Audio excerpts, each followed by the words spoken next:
All right, today we're going to talk about something that completely flips the script on how we think about the common cold. It's all based on a really interesting paper that challenges pretty much everything we've been taught to do when we feel sick. Oh yeah, you know the feeling. That little shiver, that tiny scratch in your throat, that sinking feeling that, here we go again. For most of us, that's the signal to just give up, right? To get ready for a week of feeling awful. But what if that's not a sign of defeat? What if that's actually our last best chance to stop the whole thing in its tracks? So here's the game plan for this explainer. We're going to look at why our usual wait-and-see approach is doomed from the start. We'll introduce this idea of a critical day-0 window. Then we'll get into the science of why heat might just be the secret weapon, why some obvious tools are actually the wrong ones, and finally, look at a whole new way to think about prevention. Okay, so let's start with what we all do. The second we feel that tickle in our throat, we go right to the old playbook we've heard forever. But the thing is, there's a huge disconnect between that advice and what's actually happening inside our bodies. On the left, that's us. We rest, we drink some tea, we basically just wait it out. But look at the right side, that's the virus. While we're passively resting, it's aggressively multiplying. It's throwing a party. Our bodies are kicking off this huge inflammatory response. Our passive approach basically gives the virus the head start it needs to win. And that brings us to the absolute core idea of this whole new approach. A really critical but super narrow window of opportunity that, let's be honest, almost all of us completely miss. It's called the Day-0 thermogenic window. Now, this isn't about treating a cold you already have. This is all about preventing it from ever really getting started. And the key, the whole trick, is that this window of opportunity only exists in those first 24 to 48 hours, right when you feel those first tiny symptoms. And this whole idea comes from the author of the paper we're looking at, Lev Neumonten, who's a PhD. He argues that this window is our only real shot at true prevention. Anything you do after that, that's just damage control. So we have to totally reframe that first shiver. It's not a symptom, it's the starting gun for the race. And this timeline just lays it all out. It really is a race against the clock. At hour 0, you get that first subtle sign. But look, just 12 hours later, the virus is already replicating like crazy. Our immune system, it's only just starting to get its act together at the 24-hour mark. If we just wait around, we've lost the race before we even knew we were in. Okay, so we know we have to be fast, but fast with what? What's the move? Well, this theory points to a very specific weapon, rapid internal heat. And now we're going to get into exactly why. It turns out, temperature is a massive deal in this fight. Research shows that when our airways are cooler, our natural virus-fighting defenses actually get weaker. But when things are warmer, those same defenses get a huge boost. Even the viruses themselves don't like the heat. You know when you get the chills? That's your body literally screaming, I need to raise the temperature to fight this thing.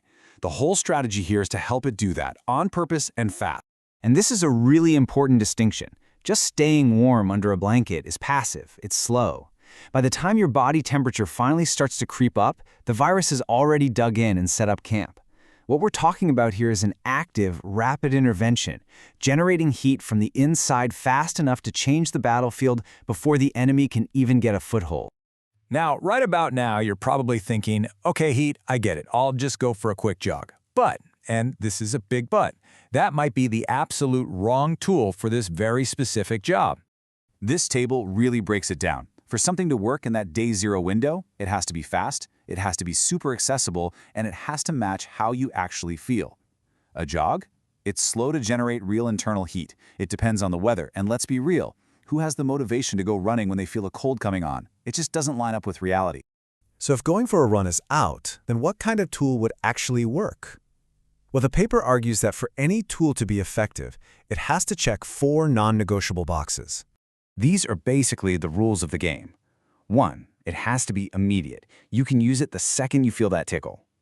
2, intense enough to raise your temperature fast. 3, practical. You can use it anywhere, in bed, at your desk, on a plane.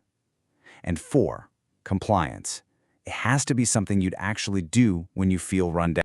And this is where the paper proposes a specific solution designed to check all those boxes. The example it gives is a device called IsoTone. The argument is that it's built for this exact scenario. You can use it immediately, anywhere. Its unique resistance system is designed to generate heat fast. And a short, intense burst of effort while sitting down, that's way more realistic than putting on your running shoes. So here's a look at how a device like this is designed to work. It's not just one simple motion. The squeezing phase is all about getting your circulation going fast. And then the expansion phase is where you get that sustained muscle work that really generates the heat. It's built to be a 1-2 punch of circulation and heat. Okay, let's pull back for a second, because the real goal here, the big prize, is about more than just dodging a runny nose. It's about stopping the chain reaction that leads to much bigger problems. Yeah, the idea isn't just about feeling better a day or two sooner. The real target is preventing those awful downstream complications that can pop up after you get sick. And what's the number one bad guy we're trying to stop here? Secondary sinus infections. The source material makes a great point. These things almost never just happen on their own. They're a direct consequence of having a cold. This is what experts call upstream prevention. Think about it. Instead of waiting for the basement to flood and then trying to mop it up, you go upstream and you fix the leaky pipe before it can cause a problem. You're targeting the cause, the cold, before the effect, the sinus infection, can even get started. And this quote from the paper just nails the whole philosophy. The moment for real prevention is so quick, it's fleeting. It happens way before you would ever even think about reaching for medicine. If you're at the point where you're treating symptoms, you've already missed your chance to prevent the problem. So I'll just leave you with this question. What if we've been looking at this whole thing backwards? What if that first little shiver, that first scratchy throat, isn't a white flag of surrender, but a starting pistol? A call to action in a race we might finally have a real strategy to win.